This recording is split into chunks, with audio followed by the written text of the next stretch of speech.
Alléluia.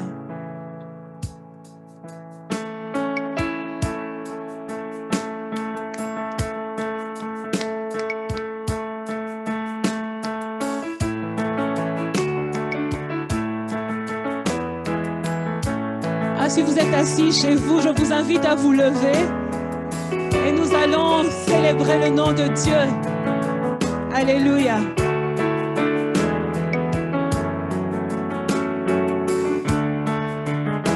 À toi le roi. À toi le roi éternel. À toi le roi immortel. À toi le roi à toi Dieu seul sage, à toi Dieu seul sage, à toi le roi éternel, à toi le roi immortel, à toi le roi visible, à toi Dieu seul sage, à toi Dieu seul sage.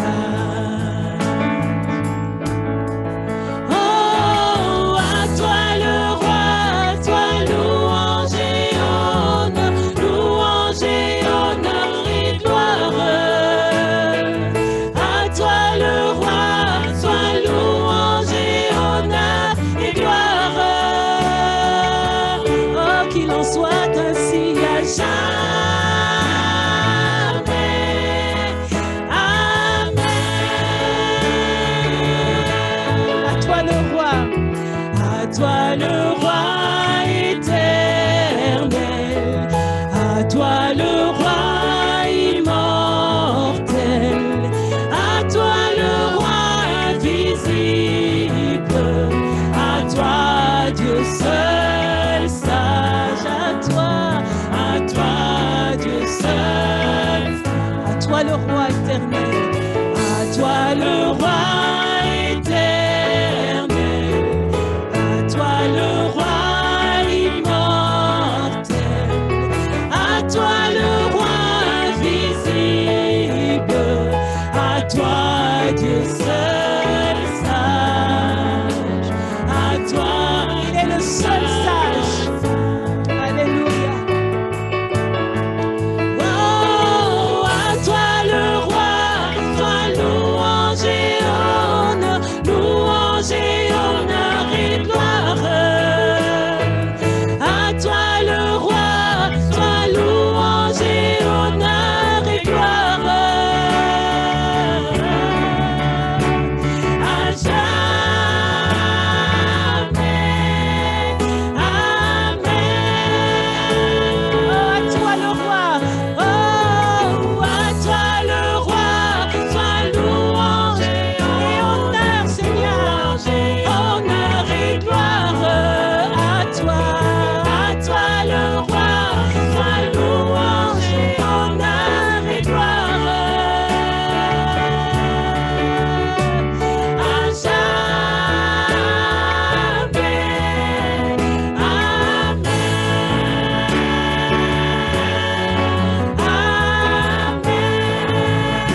Qu'il en soit ainsi. Qu'il en soit ainsi dans les cieux et sur la terre. À notre roi soit la gloire, l'honneur, la louange et la majesté. La louange, les cris de joie, la célébration. Oh, tous nos chants, tous nos amen, tous nos alléluia. Alléluia. Alléluia.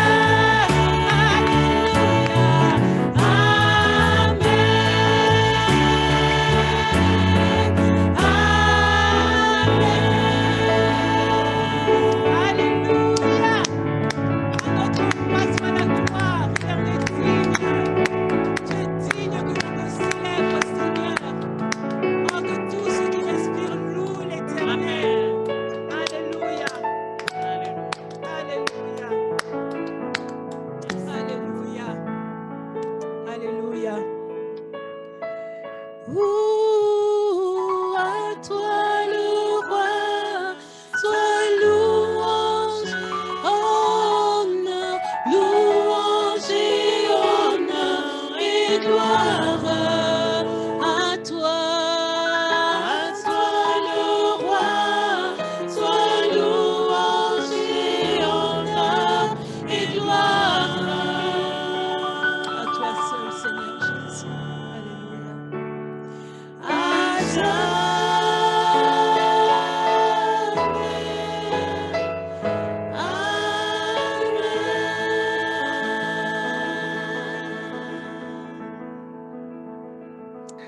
jours dans nos maisons et que la paix du Seigneur, qui est une forme de gardienne de nos âmes, puisse être sur nous. Amen.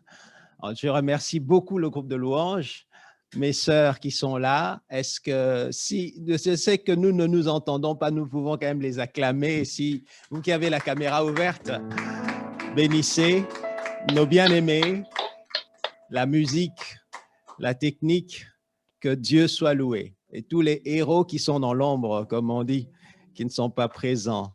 Et par-dessus tout, le héros des héros. Alléluia. Le Seigneur de gloire. Alléluia. Seigneur, nous voulons prier. Maître Saint, te bénir, Seigneur, est une nécessité, Seigneur. Oh Dieu, c'est une guérison pour nos âmes, Seigneur, de te bénir. Seigneur, notre Dieu, c'est une richesse, une faveur pour nous de te bénir. Seigneur, te bénir nous restaure. Te bénir nous transforme. Te bénir nous revigore.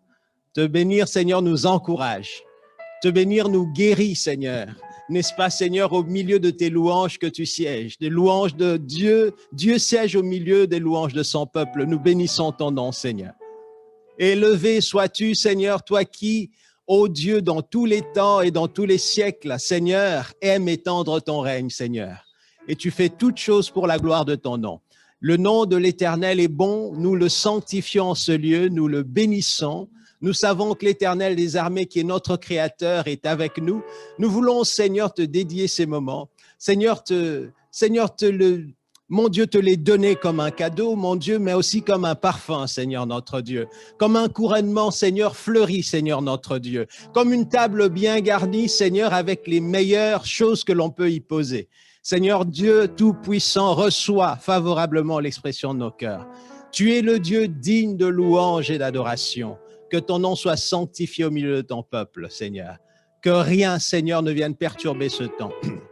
Nous prenons, Seigneur, autorité, Seigneur, sur les forces qui agissent dans la mentalité, dans la psychologie, qui agissent dans les émotions, qui agissent dans les sentiments pour communiquer des mauvaises idées, Seigneur, des choses qui nous découragent ou qui nous éloignent de ta pensée. Nous éloignons les forces qui agissent à travers la philosophie et les sciences de ce siècle. Seigneur, nous les éloignons. Seigneur, mon Dieu, nous neutralisons leurs capacités. Le temps de te glorifier, Seigneur, mon Dieu, et que tu en disposes comme tu voudras. Glorifie ton saint nom, Seigneur, au nom de Jésus. Merci pour ton influence, Seigneur. Amen. Merci. Merci pour l'influence du Saint-Esprit au milieu de nous et merci pour le nom du Seigneur. Amen. Gloire à Dieu. Ce matin, nous allons continuer dans notre lancée de la semaine passée et nous voulons nous souvenir de ce que la Bible dit, que le Seigneur est celui qui prend soin de son Église. Amen. La Bible dit, il la nourrit et en prend soin. Amen. Alors, vous savez, frères et sœurs, le but de cette réflexion, qui n'a pas commencé la semaine dernière, mais déjà depuis quelques mois, le but de cette réflexion, c'est que nous puissions mobiliser notre attention et réveiller les consciences sur la grande attention que le Christ Jésus porte sur son Église. Je répète, le but de ces réflexions, c'est de mobiliser notre attention, de réveiller nos consciences sur l'attention que le Maître lui-même porte sur son Église. Et il va de soi qu'en prenant conscience de cela, il y a également des avertissements qui vont avec. Et en plus des avertissements, il y a aussi des incitations à l'imitation du Christ. Nous voulons imiter le Seigneur parfaitement. Ce qu'il fait, nous voulons le faire. Ce qu'il pense, nous voulons le penser. Sa façon d'agir, nous voulons y adhérer. Et c'est le but de notre marche. Tant que le Seigneur n'est pas encore revenu, être de plus en plus semblable à lui, afin de parvenir à l'image parfaite. Amen. Et donc, dans notre cheminement, nous avons commencé par poser un cadre en partant du regard que Dieu avait sur le corps de la chair de Jésus-Christ. Comment parler des choses spirituelles si nous ne comprenons pas d'abord ce qui est physique? Et d'ailleurs, Dieu, dans sa communication avec l'humanité, a toujours utilisé, il est parti des choses que l'homme peut comprendre pour expliquer ce qui n'est pas naturellement compréhensible. Et donc, nous sommes partis du regard de Dieu sur le corps de la chair de Jésus-Christ, cela pour comprendre le prix qu'il a payé pour nous justifier, le prix qu'il a payé pour nous justifier, nous sauver, et cela a renforcé le sens de Pâques, et cela tombait bien parce qu'il s'agissait de Pâques en même temps. Et nous voulons nous rendre compte aussi de la force de l'image choisie par Dieu pour parler à son Église de ce qui concerne les soins que Dieu donne à son Église. La troisième étape, que nous n'aborderons sans doute pas aujourd'hui, c'est toutes les mises en garde qui viennent en rapport avec notre rapport avec l'Église. Si nous comprenons ce que Dieu pense dans son Église, nous pouvons naturellement nous dire en nous-mêmes « Hey, je dois faire attention, car il s'agit du corps de Christ. » On va rappeler les textes que nous avons lus la fois passée. Premier texte, Éphésiens 5, versets 29 à 30. Que nous dit la parole de Dieu? En effet, personne n'a jamais haï son propre corps.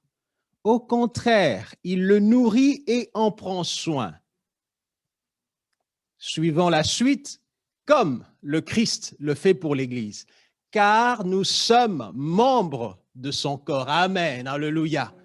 Comme le Christ le fait pour l'Église, car nous sommes membres de son corps. Actes chapitre 20, verset 28. Ce verset s'adresse à ceux qui ont la direction de l'Église, mais en même temps à chacun d'entre nous. Prenez garde donc à vous-même et à tout le troupeau au sein duquel le Saint-Esprit vous a établi évêque. Nous reviendrons sur d'autres détails plus tard, pas forcément aujourd'hui, pour faire paître l'Église de Dieu qui s'est acquise par son propre sang. Amen. L'Église de Dieu qui s'est acquise par son propre sang. Et je vais juste rappeler quelques points importants de la première partie. C'est que l'affirmation selon laquelle on prend soin du corps est une affirmation que Dieu a faite sans discussion.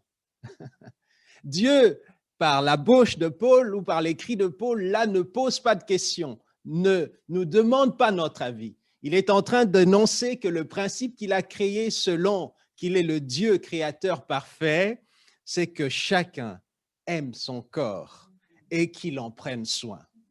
Un principe non discutable, une vérité posée par Dieu qui est en contradiction, qui ne va pas avec l'idée que quelqu'un se détruise ou fasse du mal à son propre corps. Inconcevable dans l'entendement de ceux qui entendent, qui recevaient ces paroles. Le corps est donc un bien précieux. Gloire à Dieu.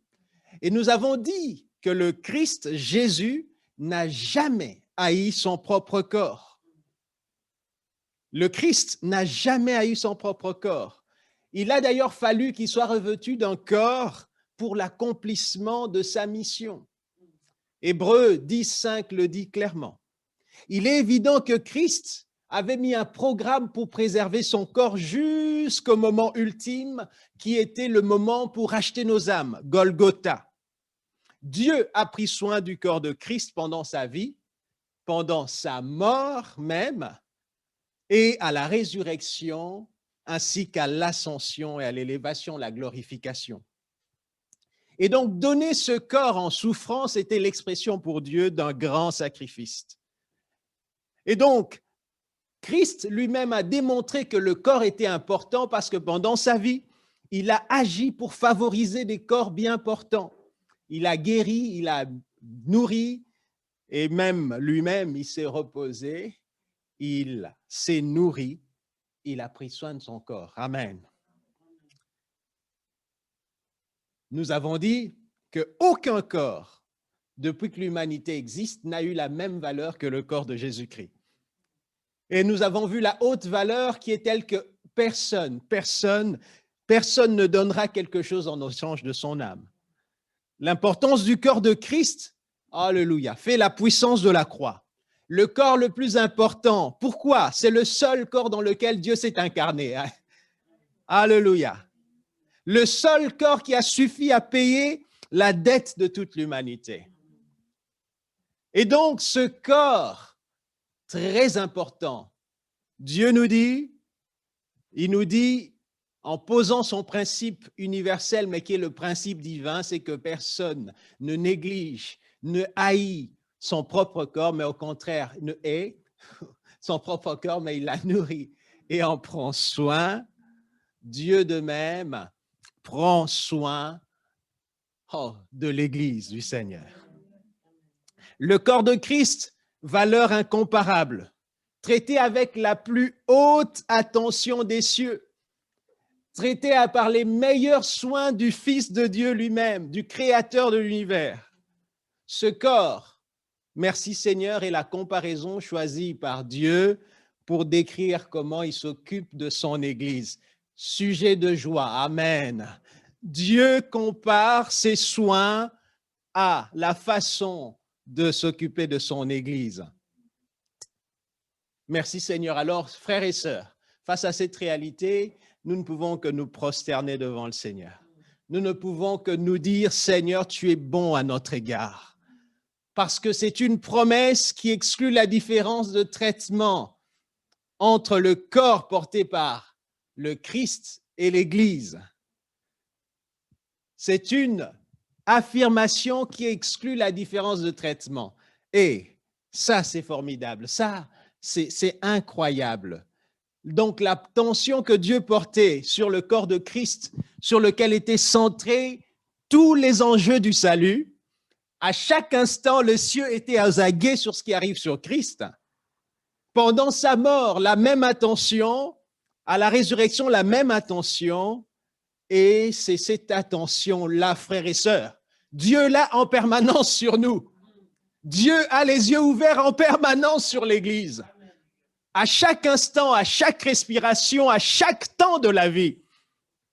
Seigneur, merci.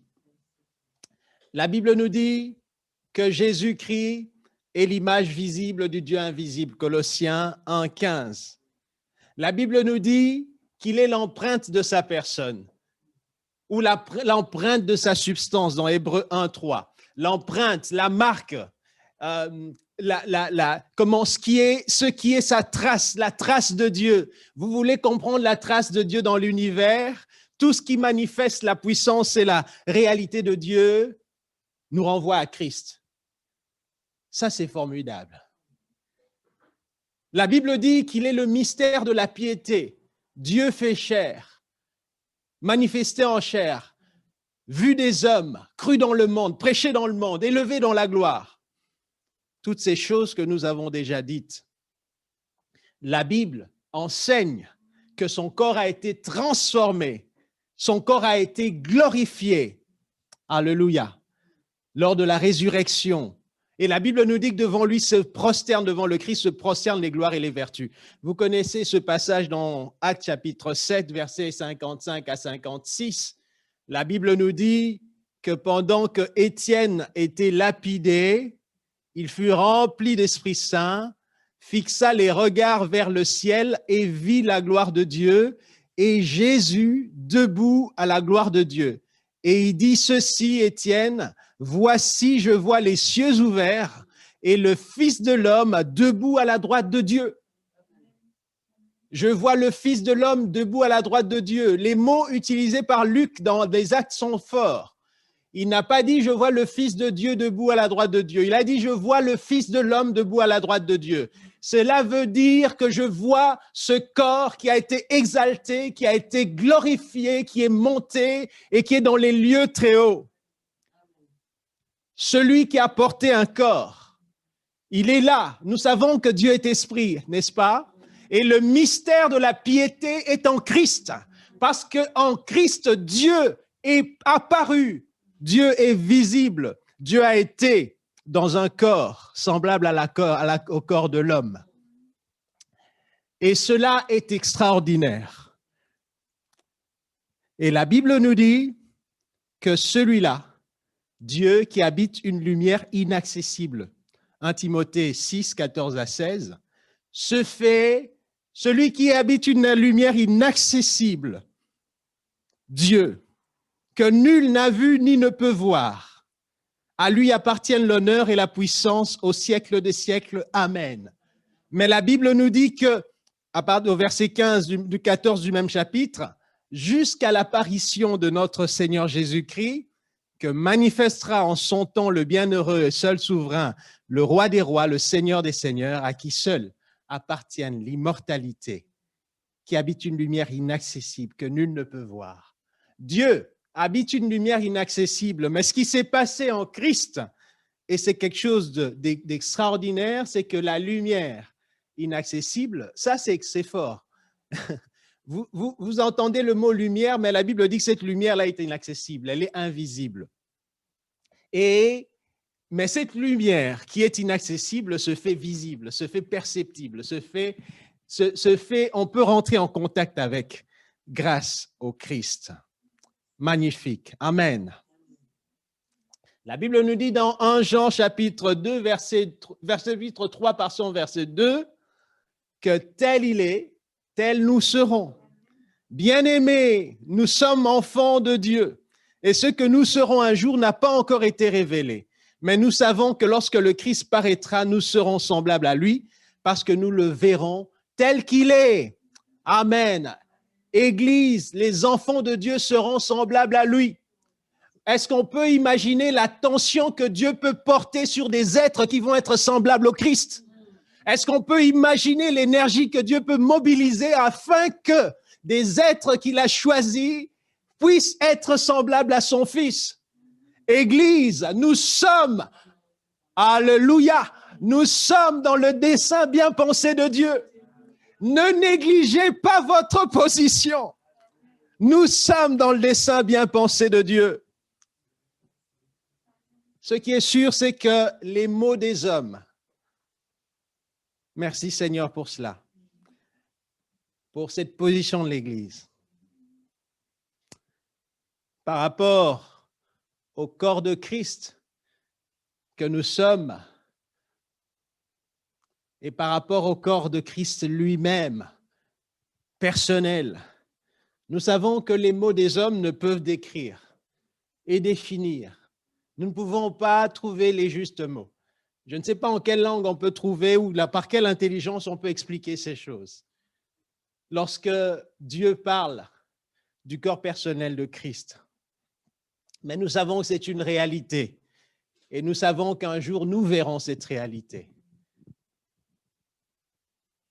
C'est une réalité et un jour nous verrons cette réalité.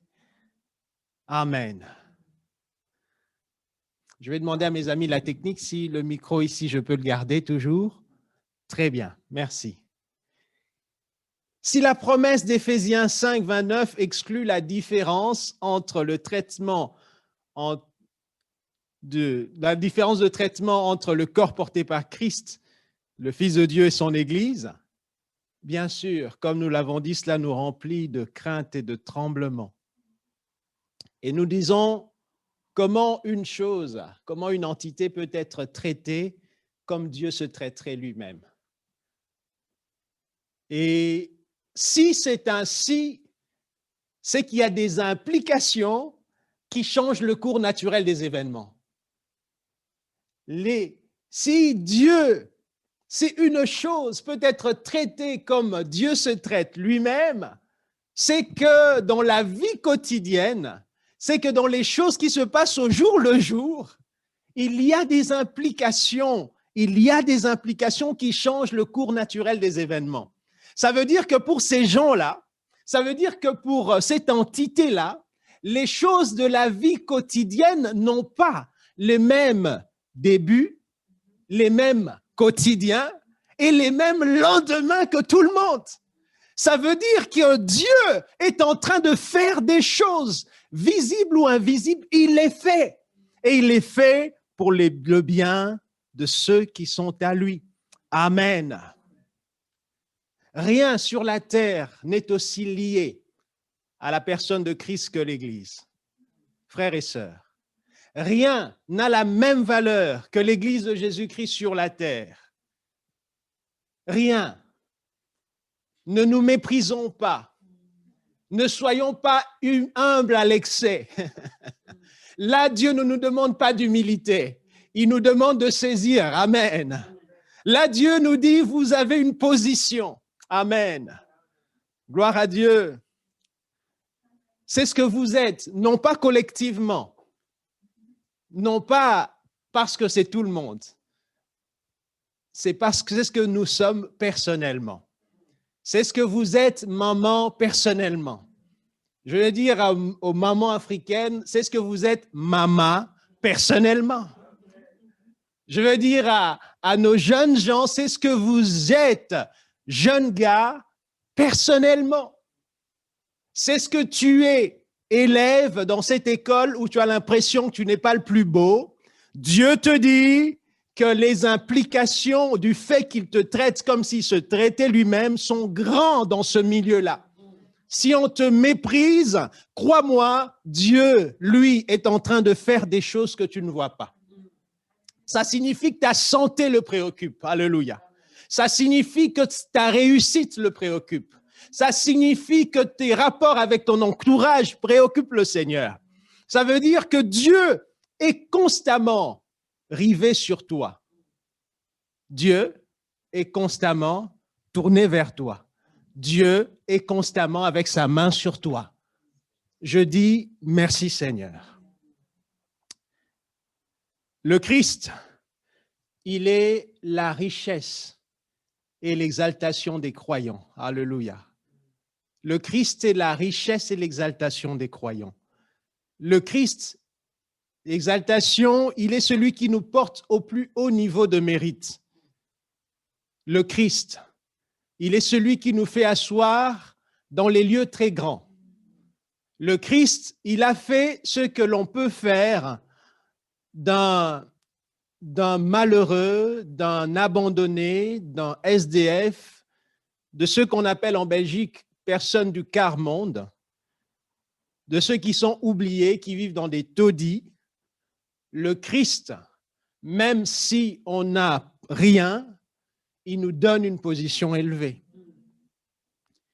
Le regard que Dieu porte sur lui-même, j'aime beaucoup ce verset, avant de dire cette phrase, Colossiens 3:3, « Votre vie est cachée avec Christ en Dieu. Quand Christ, votre vie, paraîtra, alors vous apparaîtrez aussi avec lui dans la gloire. » Votre vie est cachée avec Christ en Dieu. Dieu est en train de s'adresser, Paul est en train de s'adresser à des humains et il utilise l'image d'une vie cachée. Prenez votre vie, saisissez-la, disons plutôt, considérons notre vie comme une boule dans laquelle il y a tous les trésors, toutes nos richesses, notre santé, ce que nous aimons. Et d'ailleurs, ce verset s'adresse plus à ce qui est personnel, à ce qui est en nous. Prenons notre vie comme cela et utilisons l'image d'être caché. Parce que Paul s'adresse à des humains, il ne s'adresse pas à des anges. Les gens utilisent des images dans leur esprit pour comprendre ce qui se passe. Votre vie est cachée en Dieu, comme ce micro que je mets dans la veste. Et alors, ça veut dire que lorsque Dieu doit regarder nos vies, qu'est-ce qu'il doit faire? Il doit se regarder à lui-même. Dieu doit se regarder à lui-même. Le regard de Dieu sur lui-même est le miroir de son amour et de son attention pour l'Église. Le regard de Dieu sur lui-même, quand Dieu se regarde, il regarde ce qu'il y a à l'intérieur de lui. Quand Dieu, enfin, c'est une image d'homme, excusez-moi, Dieu est tellement grand, je ne peux pas le réduire à mes images. Mais c'est pour nous faire comprendre. On peut dire que le regard de Dieu sur lui-même, c'est le miroir dans lequel nous pouvons regarder son amour et son attention sur l'Église. Mon frère, ma sœur, par quelle situation passes-tu? Quelle est cette difficulté qui te préoccupe et t'écrase? Considère Dieu comme il regarde, que ta vie est cachée en lui. alors ça fait toute la différence dans la vie quotidienne. Alors les circonstances ne sont pas les mêmes. N'oublie pas, il la nourrit et en prend soin. C'est lui qui apporte les éléments d'entretien au quotidien. Amen. C'est lui qui vient à notre secours quand nous n'y pensons pas. Je pense à ce témoignage que nous avons entendu il y a 3 ans. Non, il y a 3 ans, les années passent vite. Mon frère qui est allé simplement accompagner ses enfants. Et son médecin qui lui a dit, tu viens toujours accompagner tes enfants et toi-même, tu ne fais jamais rien. Viens, je te prends simplement l'attention. Et ce jour-là, Dieu a permis par un instant où Dieu a parlé à cette dame, parce que la vie de son enfant, Dieu a le regard constamment dessus.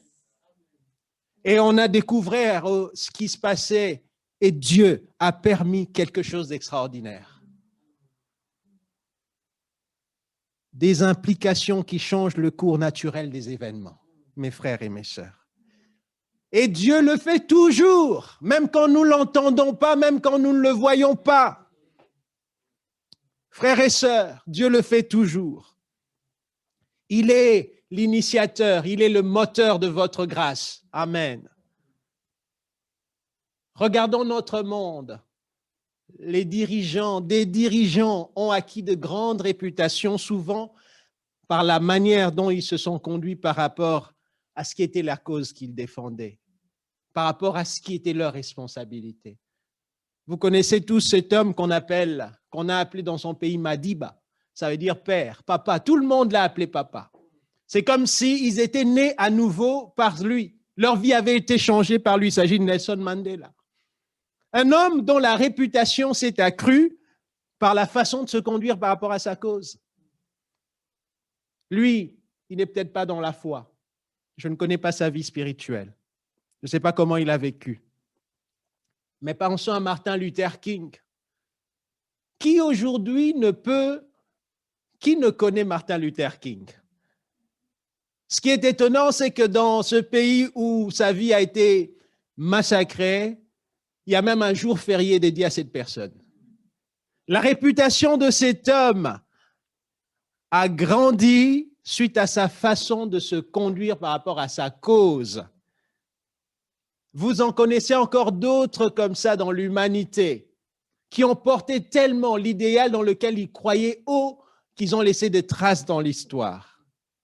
Écoutez ce que Paul dit au sujet de l'Église de Christ, 2 Corinthiens chapitre 8, verset 23. Paul affirme que les églises sont la gloire de Christ. Si les réalisations des hommes les ont glorifiées, Paul est en train de dire que les églises sont la gloire de Christ. Ça veut dire ceci, comme nous le savons, c'est qu'une propriété donne toujours une image de son propriétaire. Si votre propriété est négligée, c'est l'image du propriétaire qui va en pâtir. Si votre propriété est soignée, c'est l'image du propriétaire qui va être glorifiée. Si ce qui vous appartient est bien entretenu et en bonne santé, c'est votre image. Les églises sont la gloire de Christ. De même, la réputation du Fils de Dieu est attachée à l'Église, mes frères et sœurs. C'est attaché à l'Église, non pas à cause de nos efforts, mais grâce simplement, ou plutôt, Dieu utilise nos bonnes dispositions, mais ce n'est pas le moteur. Le moteur, c'est quoi? C'est la responsabilité de Dieu lui-même. Dieu va mettre sa responsabilité dans son Église, mes frères et sœurs. Dieu va mettre les moyens dans son Église. Alléluia. Dieu va mettre son autorité, il va peser de tout son poids. Il suffit que nous soyons bien disposés. Dieu va peser de toute son autorité, de tout son poids, afin que sa gloire puisse paraître, afin que les églises soient sa gloire. Amen. Frères et sœurs, c'est le registre des exploits de Dieu quand il sauve, justement, pour agrandir sa réputation. La Bible dit que sa renommée s'est accrue par l'accomplissement de ses promesses. Nous connaissons ce verset-là. La renommée de Dieu s'est accrue par l'accomplissement de ses promesses. Quand il sauve, quand il accomplit des choses extraordinaires. Oh, des familles restaurées, des familles transformées. À qui la gloire? À la gloire de Dieu. Quand j'étais jeune, plusieurs en connaissent aussi cela, il y avait une église, une chaîne d'églises, un mouvement dont le nom en langue africaine veut dire Dieu est bon. Nzambe Malamu.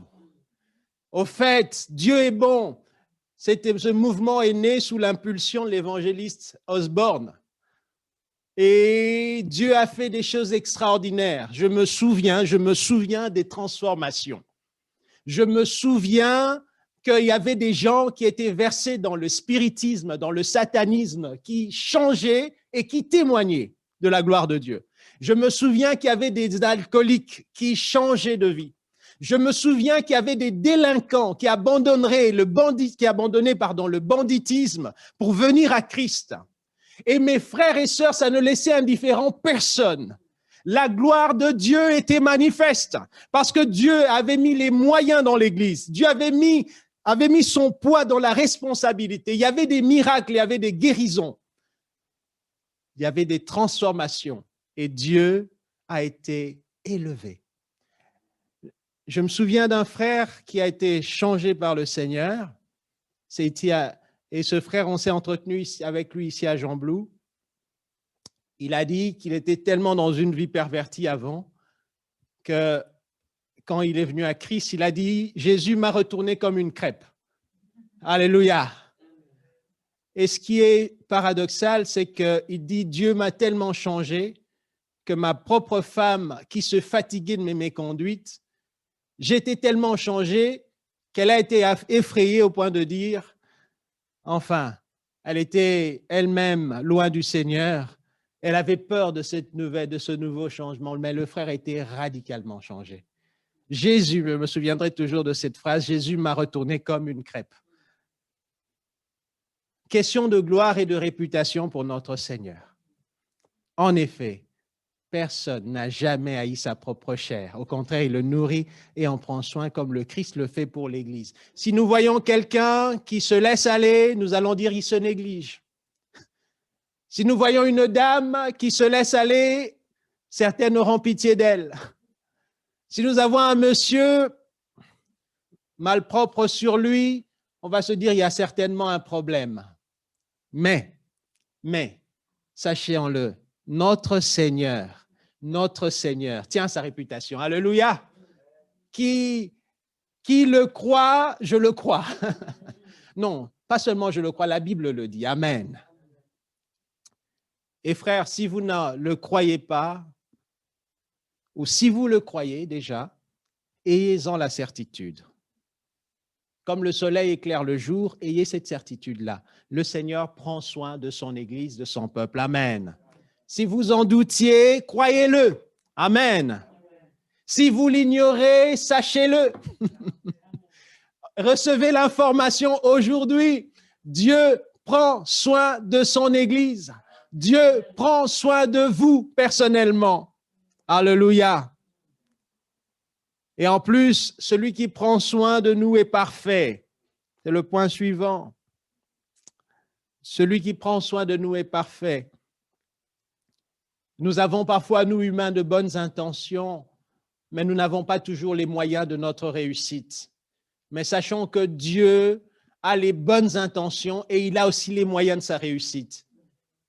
Frères et sœurs, mes amis, vous qui êtes plus jeunes que moi ou vous qui êtes mes aînés, Dieu a des bonnes intentions, c'est-à-dire il pense en lui de choses bonnes pour vous. Il n'a pas seulement les intentions, il a les moyens. Il n'a pas seulement les moyens, il a l'autorité de le réaliser. Et il n'a pas seulement ces deux choses, il a aussi la responsabilité. Parce qu'il a dit, tel un homme ne peut pas se négliger lui-même, lui ne peut négliger son Église. Amen. Il ne peut vous négliger. Il est parfait. Je me souviens de cette histoire triste de personnes que je connais. Un jour, la maman, alors que l'enfant avait environ 3 ans, lui a donné un une partie d'une orange ou d'une mandarine, je ne me souviens plus, mais c'était un fruit, un agrume. Et l'enfant, en mangeant, a malheureusement avalé de travers un pépin. Et cette maman a vu son enfant commencer à étouffer. Elle a essayé de la sauver. Elle dit, j'ai vu mon enfant littéralement partir. Et on peut s'imaginer la culpabilité avec laquelle cette maman a vécu quelque temps. D'avoir la bonne intention de faire du bien à l'enfant et que l'enfant meure sous votre intention. On sait que dans l'histoire, il y a des gens qui ont eu des traitements, mais malheureusement avec les meilleures précautions. Et ces traitements ont laissé des séquelles irréparables. Il y a des piqûres qui ont été mal faites et des enfants qui sont restés parfois boiteux. Et il y a eu d'autres choses comme ça aussi dans la vie. Mais Dieu, qui est parfait dans ses soins, ne se trompe jamais. Il ne se trompe jamais dans les doses. Il ne se trompe jamais dans les choix. Il ne se trompe jamais dans votre position. Dieu ne se trompe jamais quand vous êtes son enfant dans votre état. Ne croyez pas et ne dites pas que Dieu s'est trompé. Il ne s'est jamais trompé. Vous avez peut-être fait une erreur et même quand vous avez fait une erreur, la Bible dit qu'il est miséricordieux. Écoutez, miséricordieux. Il ne nous traite pas selon nos fautes. Et la Bible dit aussi qu'il est compatissant. Ça veut dire que lorsque nous souffrons, même si c'est à cause de nous-mêmes, le Seigneur se tient à nos côtés, toujours. Pour chaque personne qui est à Christ, comme pour l'ensemble, Dieu est irréprochable. Et si nous avons commis des erreurs, personnellement ou même en tant qu'Église, nous savons que la Bible présente Dieu comme étant celui qui est compatissant et miséricordieux. Dieu est bienveillant dans ses desseins. Dieu pense toujours ce qui est bon pour nous. Éphésiens 1:5 le dit au sujet de son Église, que Dieu nous a prédestinés par Christ à être adoptés comme ses enfants. Pourquoi et comment? Selon le dessein bienveillant de sa volonté. Selon le dessein bienveillant. Il y a quelque chose de bon, de bonne disponibilité toujours. Et en plus, il n'a pas que l'intention, il a la perfection, il a les moyens d'accomplir ce qu'il veut pour nous. Retenons-le, s'il nous plaît. Que le Seigneur puisse ensemencer cette parole dans nos vies, la garder et nous aider à aller de l'avant. Il prend soin des corps aussi. Il prend soin des esprits aussi. Il prend soin de nos familles aussi. Il prend soin de tous ce sur quoi ou à quoi nous tenons. Dieu prend soin. Amen. Ceux qui ont échoué comme ceux qui ont réussi, Dieu prend soin. Ceux qui ont raté et même ceux qui ont fait des erreurs, comme je l'ai dit, Dieu prend soin parce que nous sommes ses enfants. Le point suivant, c'est que Dieu est dans une alliance d'action avec nous. Dieu est dans une alliance d'action avec nous. Et nous allons lire le passage de Actes 20, verset 28.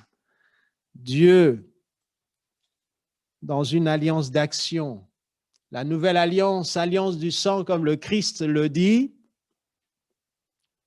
avec son sang. Et on va voir l'action de Dieu. Prenez donc garde à vous-même et à tout le troupeau sur lequel le Saint-Esprit vous a établi évêque pour faire paître l'Église de Dieu qu'il s'est acquise par son propre sang. Dieu a posé une action.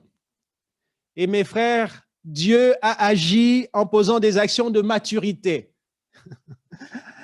Un homme de Dieu a dit une parole qui m'a fait rire, mais qui est la vérité. Je ne vais pas la répéter dans ma langue maternelle, mais il a dit, Dieu, il est ancien. Dieu, il existe depuis longtemps. Dieu, pour dire Dieu a de l'expérience. Dans l'une des particularités de certaines langues du monde, c'est que les accents ou les emphases se mettent en répétant. Dieu, il existe depuis Kala Kala. Hein? J'ai été étonné du fait qu'en Wallonie, on dit Kalakala. En fait, Kalakala, ça a été emprunté par les colons qui ont vécu au Congo et qui ont emporté cette expression Kalakala. Kala, c'est ancien. Quand on dit Kalakala, c'est encore plus vieux. Et j'avais été étonné parce que j'ai découvert qu'on parlait ainsi en Wallonie, étant pendant une année où j'ai travaillé dans les profondeurs de la province de Namur. J'étais très étonné. Dieu existe depuis très longtemps. Dieu a une maturité. Amen. Dieu a une expérience que personne n'a. Lorsqu'il pose des actes, il pose des actes de maturité. Il pose des actes forts. Il dit qu'il s'est acquis l'Église au moyen de son sang. Il ne l'a pas fait par un coup de tête. Il l'a fait avec une pensée profonde. La Bible nous dit, dans Ephésiens 1, 11, il opère tout selon les décisions de sa volonté. Amen. Sa volonté qui est une volonté parfaite. Et pourquoi on le dit? Éphésiens est une épître que Paul écrit étant dans la prison. Les épîtres aux Éphésiens. Et on peut imaginer alors le degré de maturité avec lequel Dieu parle dans cette épître. Lorsqu'il dit, il la nourrit et en prend soin, comme le Christ le fait pour l'Église. L'homme qui est écrit est dans une prison. L'homme qui est en train d'écrire, dit des paroles, affirme et confirme des choses que Dieu fait, qui sont des choses bonnes pour le bien-être. Je ne sais pas si on se rend compte. Dieu le fait pour le bien-être. Mais l'homme qui parle est dans la prison. Ça veut dire que ce Dieu-là a une expérience de la vie que nous n'avons pas. Ça veut dire que même dans nos moments les plus difficiles, gardons-le en vue. Il agira toujours. Ça veut dire que tu es en prison, tu ne bouges pas, les choses ne sont figées autour de toi, mais je suis en train d'agir. Je prends soin. Amen. Considérons nos propres vies. Même quand nous sommes malades, quand les forces sont encore en nous, nous essayons de prendre soin de nous-mêmes. Considérons ceux qui ne peuvent parfois plus prendre soin d'eux-mêmes. Quand ils sont malades, parfois avec les moyens qu'ils ont, ils voyagent, ils vont voir le spécialiste le plus éminent. Je connais un homme qui était lui-même médecin, qui a dû se rendre dans un pays loin d'ici, parce que là, il y avait un spécialiste très éminent dans un domaine et on avait dit pour cet homme-là qu'ici, on ne pouvait plus rien faire pour lui. Même lorsqu'on est malade, on met les moyens. Je veux dire, en parallèle, que même quand ça ne va pas, croyons-le, Dieu met les moyens toujours. Dieu continue à agir. Il est dans une alliance d'action avec nous. Il n'est pas dans une alliance où il nous donne simplement des positions, mais il est dans une alliance où il agit également pour nous et en notre faveur. Celui qui est malade continue à prendre soin de son corps, même quand les forces lui manquent. Il met ce qui est en vous, ce qui est possible pour lui. Dieu, en tant que Dieu, qui est encore plus haut, fait davantage. Amen. Le repère de la croix, où la croix, c'est le repère, c'est le point suivant. La croix, c'est le repère parfait pour la sécurité de l'Église. Et je reprends ce texte. Dieu s'est acquis l'Église par son propre sang. Le repère parfait pour la sécurité de l'Église, c'est la croix. Quelles que soient les choses qui nous préoccupent, quelles que soient les directions dans lesquelles nous allons, quel que soit ce qui nous aspire, quel que soit ce qui nous perd aussi, parce que parfois nous sommes perdus. Nous ne savons par où prendre des situations très complexes.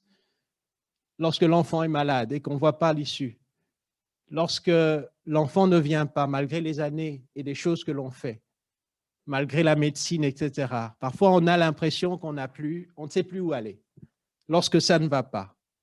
Mais la Bible nous dit, la Bible nous enseigne, et c'est une réflexion que j'épingle ici, c'est que la croix reste le repère parfait pour la sécurité de l'Église. Souvenons-nous de ce qu'il a fait, toujours. Regardez, dans ce passage, de Acte 20. Au fait, Paul est en train de faire un discours. On va commencer au verset 25. C'est un discours d'adieu. Il dit, « Je sais que vous ne verrez plus mon visage. Vous tous au milieu desquels j'ai passé en prêchant le royaume. » Arrêtons-nous là un instant. Je sais que vous ne verrez plus mon visage. En fait, il s'agit des paroles là, dans la dernière ligne droite. Il s'agit des paroles de la dernière occasion. Il s'agit de choses que l'on dirait si c'est la dernière fois. Des recommandations finales, comme moi, père, ou comme chacun parent, c'est comme si je vais quitter le monde et c'est l'instant où je vais dire des choses. Et on peut s'imaginer qu'est-ce que nous pourrions dire en tant que mère, en tant que parent, en tant que frère, en tant que personne, à ceux qui restent derrière nous. Et Paul est dans un tel état d'esprit.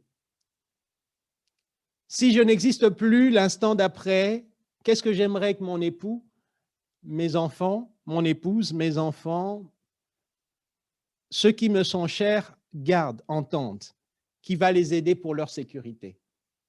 Qu'est-ce que je vais leur transmettre comme idée qui va les sécuriser? Parce qu'en ce moment-là, nous n'avons plus le matériel, nous n'avons plus l'argent. Peut-être qu'il y en a en banque, mais on sait que ces choses-là ne peuvent pas nous garder parmi eux. Et Paul ne va plus les voir. Et peut-être encore à notre échelle humaine, essayons de nous dire, si je dois pousser un dernier soupir, quelle prière je peux faire pour les miens? Paul leur dit, je ne vous verrai plus. Souvenez-vous, prenez garde. Prenez garde. Souvenez-vous, la chose la plus importante, vous devez vous souvenir que Dieu, le Christ, s'est acquis son Église au prix de son sang. Gardez la valeur du sacrifice en vue. Et alors, dans toutes les circonstances, par rapport à vous-même, à votre conduite pour l'Église, mais aussi par rapport à votre considération de ce qui se passe, ayez en vue que c'est là que tout a commencé. Ayez en vue que c'est la plus grande déclaration qui soit faite. Oui, les paroles au sujet du rachat de l'homme par le sang du Christ, le sang de Dieu, sont les plus hautes déclarations qui existent dans l'intérêt de l'homme. Ces paroles-là, quand on place les choses qui sont dans l'intérêt de l'homme, il y en a qui vont placer l'argent, il y en a qui vont placer la santé, il y en a qui vont placer avoir une famille, il y en a qui vont placer le fait d'avoir un travail, il y en a qui vont placer le fait de vivre très longtemps. Parmi toutes ces choses qui sont de l'intérêt de l'homme, la plus haute valeur revient au propos sur le prix par le sang payé. Et c'est à cause de ces propos-là que ceux qui ont la responsabilité dans l'Église doivent veiller. C'est à cause de ces propos-là que chacun d'entre nous doit veiller. C'est à cause de ces propos-là que nous sommes bénis. C'est là le point de départ. Les plus hautes déclarations qui existent pour l'intérêt de l'homme sont en rapport avec le prix, le sang pour notre salut. Romains chapitre 8, versets 31-39 nous donne des implications grandioses. Et nous allons prier sur base de cela. Et pour la prière, puisque nous allons prier pour l'Église, j'ai demandé au couple le plus ancien de notre Église. J'ai demandé à Raoul et à Yvette de prier pour l'Église. C'est ça, la sœur Yvette qui va prier pour nous, la diaconesse. Afin que ces déclarations les plus hautes pour l'intérêt de l'homme s'appliquent à nos vies. Romain est en train, vous savez, l'épître de Romains, certains théologiens l'appellent l'évangile selon Paul, parce que Paul expose ce que le Christ a fait. L'évangile selon Paul. Et là, dans le chapitre 8, Paul est en train de dire la position de l'Église. Amen. Et Dieu nous dit ceci, je commence au verset 32 plutôt qu'au 31. Je commence au 32 au lieu du 31, on va faire l'inverse. Je dirais le 32 avant le 31. Lui qui n'a point épargné son Fils, mais qui l'a livré pour nous tous, comment ne nous donnera-t-il pas aussi toutes choses avec lui? Frères et sœurs, ce soir dépassons le cadre de la simple connaissance théologique. Oui, dépassons aussi le cadre. Oui, nous devons être très équilibrés. Nous savons que le Seigneur fait des choses et que d'autres, il les garde pour lui. Mais entrons dans le package de sa grâce. Recevons simplement cette parole comme des hommes simples, avec la foi d'enfant. Je me souviens d'un homme qui a révolutionné et qui a été parmi ceux qui ont vraiment impulsé un réveil très important dans les années après les années de la guerre, dans les années 50, 60, parmi les gitans, les tziganes. Cet homme était illettré, mais par ses mains, Dieu a fait beaucoup de miracles. Il s'appelle Archange. Et même, il a été très déterminant dans la conversion. Leur ministère, leur mouvement a été très déterminant dans la conversion de la famille du frère Peter Schmidt, du père. Dieu faisait des miracles extraordinaires par ces gens-là. Mais cet homme ne savait pas lire et écrire. Il écoutait, il a appris à lire quand il est devenu chrétien. Il a dit que l'un de ses plus grands regrets, c'est celui-là. Et il écrivait toujours en majuscule parce que c'était la manière la plus facile pour lui de pouvoir écrire. Mais avec la foi d'enfant qu'ils avaient, ils adhéraient simplement à ce que Dieu dit. Parmi eux, Dieu a fait des miracles extraordinaires, des guérisons extraordinaires. Je vous recommande d'ailleurs de lire parce qu'il a écrit des mémoires. On a écrit pour lui des mémoires, étant donné cette difficulté-là, et qu'il avait dicté lui-même. Je voudrais que nous puissions considérer cette promesse. Lui qui n'a point épargné son Fils, qui l'a livré, comment ne nous donnera-t-il pas aussi toutes choses avec lui? Amen. Ne sélectionnons pas dans notre esprit. Il peut nous donner toutes choses. De quoi as-tu besoin? Dieu te sécurise dans tes carences. Dieu te sécurise dans ce que tu n'as pas. Dieu te sécurise dans tes nécessités. Dieu te sécurise dans ce dont tu manques. Crois, il te donne tout. Amen. Nous allons entrer dans la prière avec ça. Que dirons-nous, verset 31, à l'égard de ces choses? Si Dieu est pour nous, qui sera contre nous? La sécurité dans l'adversité, elle est là. Dans les hautes déclarations qui existent pour l'intérêt de l'homme, les déclarations de la croix, il s'est acquis l'Église au prix de son propre sang. Et s'il a donné son Fils, qu'est-ce qu'il va nous refuser? Je saisis cela avec foi. Amen. Je ne fais pas de sélection dans mon esprit, j'adhère. Amen. La Bible dit que notre foi, c'est elle qui nous donne la victoire sur les adversités du monde. Et je le crois. Amen. Je nous pousse à croire cette parole. Verset 33, qui accusera les élus de Dieu? C'est Dieu qui justifie. Qui les condamnera? Christ est mort. Bien plus, il est ressuscité, il est à la droite de Dieu, il intercède pour nous. Aucun poids d'accusation n'est suffisant. Amen. Aucun poids d'accusation n'est suffisant. Quelle que soit la hauteur, quelle que soit la coalition, quels que soient les éléments épinglés, aucun poids d'accusation n'est suffisant contre les enfants de Dieu, contre vous. Verset 35, qui nous séparera de l'amour de Christ? Sera-ce la tribulation, l'angoisse, ou la persécution, ou la faim, ou la nudité, ou le péril, ou l'épée, selon qu'il est écrit? C'est à cause de toi qu'on nous mène, qu'on nous met à mort tous les jours, qu'on nous regarde comme une des brebis destinées à la boucherie. Ce sont des gens qui, comme Paul, subissaient déjà ces choses difficiles, mais qui étaient certains que l'amour de Dieu les enlaçait par-dessus tout.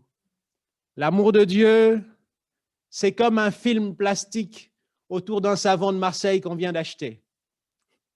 Vous prenez le savon de Marseille dans un film plastique, vous le plongez dans l'eau, il reste dans son film plastique. Vous le prenez, vous le plongez dans l'huile, il reste dans son film plastique. L'huile peut être autour de lui, l'envahir et l'engloutir, mais l'amour de Dieu est plus proche de ce savon. Le sachet, le film plastique est plus proche de ce savon, autant que l'amour de Dieu nous enlace toujours. L'amour de Dieu s'interposera toujours entre tout et ce qui nous touche. Qui nous séparera de l'amour de Dieu? Sera-ce la tribulation? Sera-ce l'angoisse? C'est peut-être le cas de quelqu'un. Sera-ce la persécution? Sera-ce la faim? La nudité? Ne rien avoir? Ne plus rien avoir? Le péril ou l'épée? Toutes ces choses, rien ne nous sépare du Christ. Il nous arrive facilement de prier pour que Dieu bénisse sa parole. Là, nous croyons. Il arrive facilement de prier pour que Dieu bénisse le culte. Nous y croyons. Mais parfois, par rapport aux adversités de notre vie, nous n'y croyons plus. Nous prions plus facilement pour les vertus spirituelles, mais la même prière est aussi efficace pour la délivrance dans notre propre vie. Amen. Écoutons ce que Paul dit dans 2 Thessaloniciens 3, 1 à 2. Paul est en train de prier, d'exhorter, de demander en disant « Frères, priez pour nous, afin que la parole du Seigneur suive sa course, se répande et soit glorifiée comme elle l'est chez vous.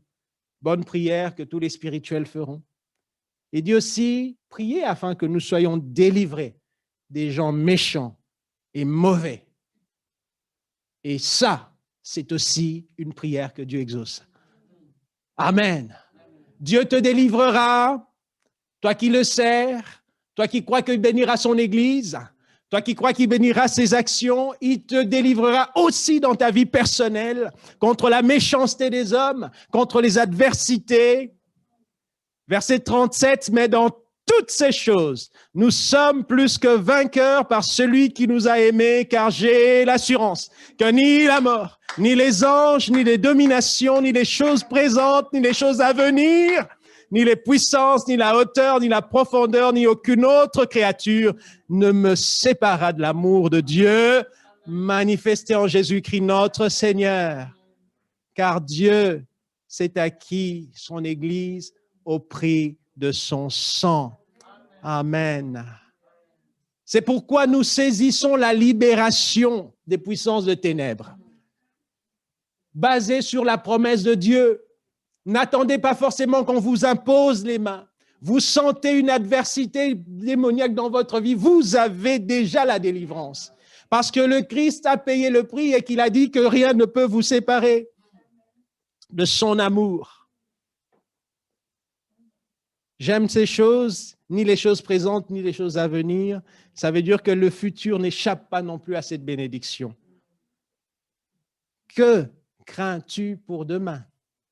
Le futur n'échappe pas non plus à cette bénédiction. Amen. Aujourd'hui, nous avons voulu encore mettre l'accent sur le fait que Dieu prend soin de son Église. Et nous allons considérer ces dimensions à la fois personnelles, mais aussi collectives, du fait que Dieu prend soin de nous. Amen.